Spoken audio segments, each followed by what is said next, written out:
நாங்க வேணாம். ஆனா காசுல படிச்ச டிகிரி மட்டும் உனக்கு வேணுமா? என்னடா ரோடிகள் பண்றியா? என் மருமகளா இருக்கியா? போடா, போடா, வெளியேம்மா.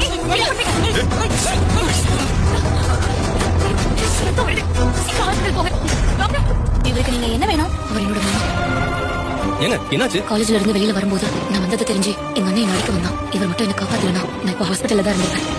Hello friends, welcome back to our channel. Ayyanar துணை வந்து சூப்பரான ஒரு ப்ரொமோ விட்டுருக்காங்க. அவங்க மாமா வந்து தனக்காக உயிரை கொடுக்குறாங்க, நம்ம ஃபேமிலி இந்த மாதிரி நமக்காக இந்த ஃபேமிலி பண்ணுறாங்களே அப்படின்னு சொல்லி வந்து ஹீரோயினும் மனசு இறங்கி வர்றாங்க. அதே போல் அவங்க என்னென்ன காட்டுறாங்கன்னா, அவங்க வந்து சர்டிஃபிகேட் வாங்கணும் அப்படிங்கிறக்காக காலேஜுக்கு போகிறாங்க. இதை தெரிஞ்ச ப்ரொஃபஸர் வந்து அவங்க அண்ணனுக்கு ஃபோன் பண்ணி சொல்லிடுறாரு, இது மாதிரி இவங்க தங்கச்சி வந்திருக்காங்க, இங்கே அவங்க டூப்ளிகேட் சர்டிஃபிகேட் வாங்க வந்திருக்காங்க அப்படின்னு சொல்லி வந்து எல்லா உண்மையும் சொல்லிடுறாங்க. அதே போல் அவரும் கேட்டு வந்துடுறாரு. கேட்டு வந்துட்டு அவங்களும் சர்டிஃபிகேட் வாங்கிட்டு கிளம்பி போயிட்டுருக்காங்க. போகிற சமயம் வந்து அவர் வந்துடுறாரு. என்னடி நீ நாங்கள் எங்களை வீட்டே வேணான்னு சொல்லிட்டு போயிட்டே, நம்ம வீடே வேணான்னு சொல்லி போயிட்டே, ஆனால் நாங்கள் படிக்க வச்ச சர்டிஃபிகேட் மட்டும் உனக்கு வேணுமா அப்படின்னு சொல்லி வந்து சண்டை போடுறாரு. சண்டை போட்டு அந்த சர்டிஃபிகேட்லாம் கிழிச்சு தூக்கி போட்டுறாரு.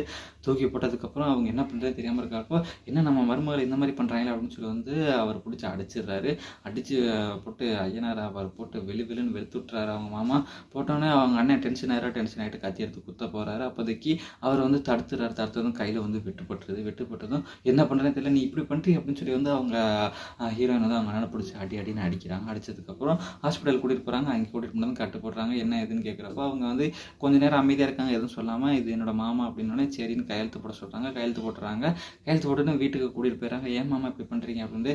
எனக்குலாம் ஒன்றும் இல்லை மாமா, மருமலை நான் எனக்கு ஒன்றும் இல்லை, நீ பார்த்துக்கலாம் அப்படின்னு சொல்லி வீட்டில் எதுவும் சொல்லாதங்கிறப்ப அவங்க எல்லா ஒன்றுமே சொல்லிடுறாங்க. இந்த மாதிரி நடந்துச்சு, எங்கள் அண்ணன் வந்தா இந்த மாதிரி என்னை கத்தியால் குத்த வரப்போ மாமா தடுத்துட்டாரு, அதனால தான் அவர் கையில் அடிபட்டுருந்துன்னு சொன்னேன். ரொம்ப கோவமாயிருது சோழன்னு எல்லாத்துக்குமே. இவன் வேறு இப்படி பண்ணியிருக்கணும், அவன் ஊரில் போய் தான் பண்ணணும் அப்படிங்கிறப்ப அவங்க அப்பா வந்துட்டு இதெல்லாம் பண்ணாதரா வீட்டு அப்படிங்கிற மாதிரி சொல்கிறாங்க.